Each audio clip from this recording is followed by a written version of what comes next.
장르는 단 하나. 장르가 머니! 안녕하세요. 장르가 머니의 얼굴 앵커 권혁수입니다. 자, 그렇다면 전 장르가 머니의 목소리. 안녕하세요. 장르가 머니 아나운서 김하은입니다. 자, 얼굴과 목소리도 중요하지만 경제 지식이 있어야 진짜 장르가 머니죠. 오늘 저희를 또 똑똑하게 만들어주실 두 분 소개해드리겠습니다. 오늘은 어디로 달려갈까요? 부릉부릉 박시동 평론가님 안녕하세요. 네, 안녕하세요. 경제를 쉽게 설명해드리는 박시동입니다. 네, 그리고 JTBC와 장르가 머니의 발이 되어주는 경제산업부의 박준우 기자 오늘 함께합니다. 안녕하세요. 네, 안녕하세요. 또 한남 경제산업부 박준우 기자입니다. 네, 또 왔남. 네, 자주 와주세요. 자주 찾아뵙겠습니다. 자, 본격적인 토크에 앞서 짚고 넘어갈 게 있죠. 평론가님, 시동 이슈. 시동 이슈 제가 준비해온 소식은요. 2026년도 대한민국의 경제 대계획이 발표가 됐는데요. 네. 작년에 우리나라 경제 성장률이 약 0.9% 정도였어요. 네. 근데 올해는 2% 정도를 목표로 한다라고 해서 큰 목표를 잡았습니다. 거의 두 배네요. 맞습니다. 네. 성장률로만 보면은요, 작년에 2배 정도 되니까요. 구체적으로 그러면 어떻게 그 목표를 달성할 수 있을까라고 세부적인 내용을 하나씩 살펴보면은요. 네. 일단은 국부 펀드라는 걸 만들겠다라는 거예요. 약 20조 정도를 투자하는 국부 펀드를 만들어서 방산이라든지 원전이라든지 이렇게 해서 세계적으로 경쟁하는 산업에 우리가 투자하겠다라고 해서 성장 엔진을 켜보겠다 이런 이제 플랜이 되겠고요. 네. 또 하나는 국민 성장 펀드를 150조 정도 이상으로 만들어서 이것도 역시 AI라든지 반도체라든지 우리 주요 산업에다가 투자하는 계획을 또 세우고 있다 이렇게 말씀드릴 수가 있는데요. 네네. 여기 참여하는 국민들께는요 소득공제 혜택도 주고 또 배당소득 관련해서도 분리과세 혜택도 주고 해서 이 성장의 과실을 국민과 함께 나누는 계획을 또 짜고 있기 때문에 산업도 발전시키고 국민 경제에도 도움이 되는 그런 방식으로 투자가 될 것 같아요. 이 여러 가지 혜택이 있으면 참여율이 굉장히 높겠네요. 맞습니다. 그렇게 해서 국부펀드라든지 국민성장펀드 같은 여러 가지 이제 투자 펀드들이 들어가는데 이것과 함께 민간 투자도 함께 돼서 이번에 약 1,000조 이상의 자금이 성장 엔진으로 가동될 걸로 보입니다. 그야말로 우리 경제가 다시 한번 힘차게 시동을 걸 수 있겠다라고 예상해 볼 수가 있겠고요. 한편으로 성장만 하면 특정한 쪽으로만 성장의 과실이 몰리면 어떡하지라는 걸 걱정할 수가 있잖아요. 네네. 그래서 이번에는 형평성도 정부가 신경 쓰고 있는데요. 이른바 양극화 극복, 격차 해소 대책도 들어가 있습니다. 예를 들어서 청년형 ISA 계좌를 새로 만든다. 그리고 서울 중심으로구나 늘 성장해 왔는데 네. 이번에는 5극 3특이라고 해서 지방 주도형 성장도 한번 해보겠다라고 해서 골고루 전국이 다 발전하는 방식으로 계획이 짜졌다 이렇게 볼 수가 있겠습니다. 정리하자면 기업도 또 우리 국민들도 모두가 다 골고루 성장하는 2026년에 큰 계획이 나왔으니까 이대로 잘 되기를 우리 희망차게 기대해 보도록 하겠습니다. 와, 진짜 계획대로만 되면 더할 나위 없이 좋을 것 같은데 이 정부의 야심찬 계획이 진짜 잘 실현이 돼서 우리 경제가 진짜 골고루 더 발전할 수 있는 계기가 됐으면 좋겠습니다. 네. 자, 그럼 본격적인 토크로 넘어가 볼 텐데요. 자, 혁수 앵커, 네. 오늘 준비해온 소식 뭐죠? 쿠팡의 역대급 개인정보 유출 사태가 발생한 지 2달이 다 되어가고 있습니다. 지난달에 쿠팡이 모든 사태가 해결된 듯한 뉘앙스의 자체 조사 결과를 발표했고요. 정부의 조사는 아직 진행 중이고요. 이게 대체 뭘까요? 쿠팡이 이토록 당당할 수 있는 이유가 뭔지 이주앤머니에서 하나씩 파헤쳐보도록 하겠습니다. 네, 이 말도 많고 탈도 많은 쿠팡 사태 여전히 사건이 진행 중에 있는데 박준우 기자, 이 쿠팡이 자체 조사를 발표했어요. 그것부터 일단 전해주시죠. 지난 성탄절에 이제 갑자기 기습 발표를 한 건데, 정부 합동조사단의 조사 결과가 벌써 나왔어?라고 생각을 했는데 알고 보니까 이 쿠팡의 자체 조사 결과더라고요. 네. 그러니까 중국인 개발자를 유출자로 특정을 했고 3,300만 명의 개인정보가 유출됐다고 했지만 실제로 빼돌린 거는 3,000명뿐이었다라는 게 핵심 주장이었고요. 사건을 좀 무마시키기 위한 수단으로 이제 기습 발표를 택한 것 같은데요. 네. 이것 때문에 이제 정부와 수사기관이 굉장히 크게 반발을 했어요. 아니 왜 멋대로 기습 발표를 하냐. 아직 정부 조사 결과 나오지도 않았는데. 그래서 과기부는 유감 표명을 했었고 특히나 경찰은 이 유출 규모가 쿠팡의 자체 조사보다 더 클 수 있다라고 언급을 하기도 했습니다. 서로 조금 말이 다른 것 같은데 한마디로 이 정부 조사가 아직 끝나지도 않았는데 쿠팡이 선수를 친 거잖아요. 사실 이렇게 정부를 패싱하고 따로 움직이고 자체 조사를 따로 해서 발표를 할 정도면 이 정부의 조사에도 그렇게 협조적이지 않을 것 같은 느낌이 좀 들거든요. 게다가 지금 쿠팡이 조사를 받는 이유가 지금 정보 유출 때문만이 아니잖아요. 좀 정리를 해보자면 되게 많습니다. 먼저 개인정보 유출 의혹이 첫 번째겠죠. 네. 이걸로 시작을 해서 전방위적으로 수사가 확산을 하고 있어요. 국회증언 감정법 위반이 또 있고 과로사와 산업재해를 은폐를 했다라는 의혹이 또 있습니다. 여기에 문제 제기를 한 인사에 대한 불이익 의혹도 있고요. 지금 그 쿠팡에 몸을 담았던 한 전직 임원이 나와서 쿠팡이 과거에 어떤 문제가 있었는지 계속 폭로를 이어가고 있거든요. 네네. 게다가 이 정부 명령을 받고도 홈페이지 접속 로그 기록을 삭제를 방치한 조항도 있습니다. 그리고 지금 쿠팡에 160건의 자료를 요청을 했는데 그중에서 쿠팡이 제출한 거는 50건에 불과하다고 합니다. 또 이런 가운데 이제 헤럴드 로저스 쿠팡 신임 대표 있죠. 네. 이 한국법인 대표가 지난달 30일 청문회 직후에 또 출국을 했다라고 합니다. 이렇게 되면 이제 경찰의 1차 소환 조사에 응할 수 없게 돼서 자동적으로 1차 소환은 불응하게 된 게 됐고요. 이런 여러 가지를 묶으면 진짜 꽤 한 5가지, 6가지 분야에 걸쳐서 수사가 이루어지고 있다고 볼 수 있겠습니다. 아니 근데 사태가 이렇게 될 때까지 아직 이렇게 좀 시원한 그럴싸한 사과도 하지 않은 상태잖아요. 그렇죠. 대표가 뭐 국민들을 상대로 사과를 한 것도 아니고 잠시 그 홈페이지 공지사항에 이 이용자들이 자발적으로 들어가서 확인할 수 있는 페이지에 죄송하다는 문구를 올린 적이 있긴 합니다만 그것마저도 뭐 하루 이틀 뒤에 그 배너가 내려갔었거든요. 네네. 그래서 언론에서 이 쿠팡의 태도를 두고 고압적이다, 뻔뻔하다, 적반하장이다 이런 말들을 많이 하고 있고 또 많은 국민들도 여기에 공감을 하고 있는 상황인데 평론가님은 이렇게 쿠팡이 배짱을 부리고 있는 이유가 뭐라고 생각을 하시나요? 예, 아마도 우리 시장에서는 경쟁자가 없다, 누구도 쿠팡을 대신할 수 없다라고 하는 그런 자신감 때문이 아니냐라는 분석이 지배적입니다. 실제로 외국계 IB인 JP모건의 분석에 따르면요. 초기에 이 사태가 벌어졌을 때도 한국 내에서는 쿠팡 보안 사고가 아무리 크게 나도 잠재적으로 보면 고객 이탈은 제한적일 것이다라는 보고서가 나올 정도였으니까요. 예, 실제로 이제 초기에는 200만 명 정도의 이제 유저들이 쿠팡을 이제 탈퇴함으로써 잠시 흔들리는 듯 보였습니다만은 1월 초에 다시 한번 조사를 해보니까요.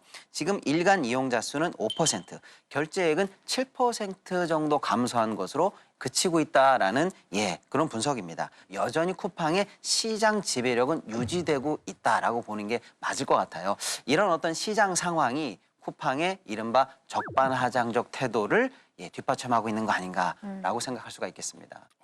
참 답답한 상황인데 왜 많은 분들이 이게 탈팡하지 못하는 걸까요? 그렇죠. 아무래도 편리하긴 진짜 편리해요, 쿠팡이. 그러니까 뭐 하나 주문하면 바로 다음날 뭐 식재료부터 해서 모든 물건이 너무나 금방 배송이 되잖아요. 맞습니다. 아무래도 이 편리함을 대체할 수 있는 게 없다 보니까 그런 게 아닐까 싶은데요. 말씀하신 부분에 진짜 중요한 지점이 하나 있습니다. 이 쿠팡의 대체 불가능한 편리함, 이걸 만든 게 바로 정부 규제 때문이라는 지적이 있거든요. 이게 2013년에 시행됐던 유통산업발전 개정안이 시발점이다. 이런 얘기가 있는데 네. 23년 전에 이 규제가 생긴 이후에 이제 쿠팡이 견제 없이 독주를 하고 있다라는 분석이 있습니다. 이 유통산업발전 개정안 그 대형마트 같은 경우에는 한 달에 2번 의무적으로 지금 쉬어야 되잖아요. 그렇죠. 그게 아마 전통시장 이렇게 소상공인들을 살리기 위해서 했던 걸로 기억을 하는데 아마 그런 거랑도 좀 연관이 있는 모양이네요. 네, 방금 말씀하신 게 맞는 게 이 유통산업 발전 개정안이 정확히 뭐냐면 전통상업 보존구역으로 지정이 된 곳은 대형마트 개점을 제한을 하는 그런 규정입니다. 그래서 이제 전통시장과 골목상권 활성화를 위해서 만들어졌는데 대형마트는 월 2회 의무적으로 휴업을 해야 되고 특히나 또 새벽 시간, 자정부터 오전 10시는 영업이 금지됐습니다. 그러니까 오전 10시부터 밤 12시까지 딱 14시간만 영업이 가능한 건데 이 마트가 문 닫는 시간은 뭐 온라인 배송 업무도 할 수 없고요. 뭐 심야 새벽 배송도 불가능한 그런 상황이 됐습니다. 14시간이라. 이 쿠팡 같은 온라인 유통기업은 24시간 영업을 하잖아요. 14시간하고 24시간. 이거 차이가 너무 큰 거 아닙니까? 그렇죠. 이게 소비자는 24시간 내내 소비를 할 수 있는 그런 구조를 선호를 하지 않습니까? 예, 그렇죠. 그래서 다들 이제 괘씸해서 탈팡을 하려고 해도 이 새벽 배송 때문에 못 끊겠다 하신 분들 많지 않습니까?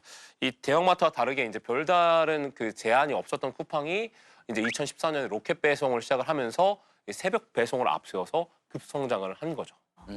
와, 근데 이 부분까지는 미처 생각을 하지 못했었는데 이렇게 듣고 나니까 오프라인 매장만 규제를 하는 게 좀 불공정하다는 생각이 들기도 하고요. 매출 차이도 좀 클 것 같은데요? 엄청나겠죠. 예. 네, 이제 뭐 오늘날 쿠팡의 이런 어떤 독점적 지위가 이런 제도가 만드는 현상이다라고 딱 명확하게 단정할 수는 없습니다만 네. 분명한 것은 유산법 이후에 쿠팡의 매출이 어마어마하게 성장했다는 건 확실합니다.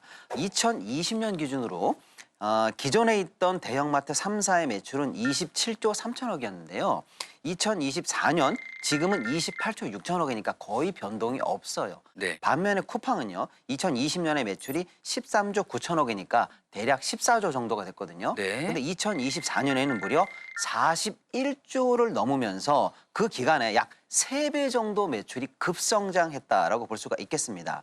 즉 마트는 매출이 가장 높은 주말에 특히 이제 문을 닫으면서 매출에 일단 성장세에 타격을 좀 입었다 이렇게 볼 수가 있는데 그런 제한이 없는 쿠팡은 이 기간에 매출을 3배 이상 급성장시킨 결과를 볼 때 이게 적지 않은 영향이 있었을 거라고 일단 우리가 추정을 해볼 수 있겠습니다.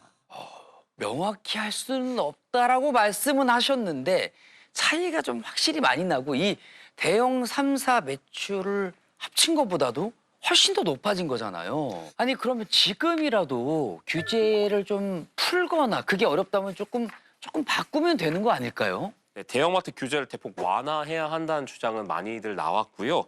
대형마트 이 새벽 배송 시장만 풀어줘도 전국 1,800여 개 점포가 이 도시명 물류 거점으로 활용될 수 있다라는 그 평가가 나오고 있거든요. 네. 이걸 다 합치게 될 경우 쿠팡의 어떤 새벽 배송 물류 인프라보다 훨씬 더 큰 규모라고 합니다. 그런데 문제가 네. 한 가지 있습니다. 어떤 문제입니까? 국회가 지난해 이제 유통산업발전 개정안 일몰 기한을 2029년까지로 연장을 했어요. 아이고. 네. 대책 없이 규제를 풀게 되면은 또 전통시장이랑 골목상권 상인들이 직격탄을 맞는다. 이런 우려 때문에 또다시 연장이 된 거고요. 네. 2024년 7월이랑 10월에 이제 유산법 개정안, 일부 개정안이 발의된 적도 있었지만 이제 계류 중입니다.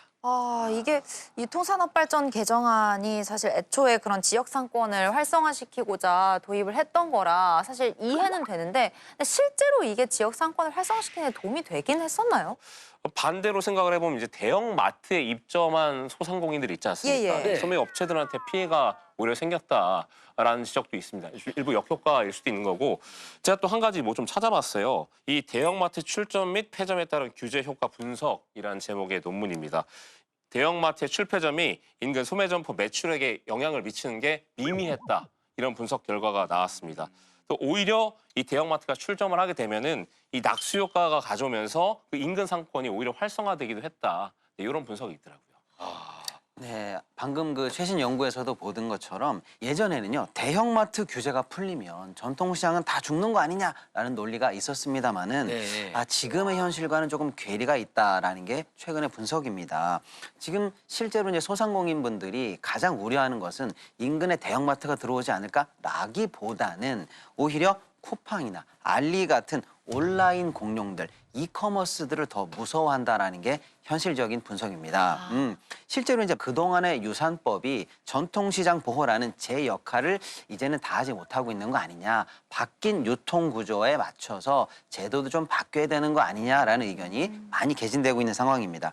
그러다 보니까 마트 잡으려다가 오히려 쿠팡만 키워줬다라는 얘기가 이제 나오고 있는 그런 이유가 되겠습니다.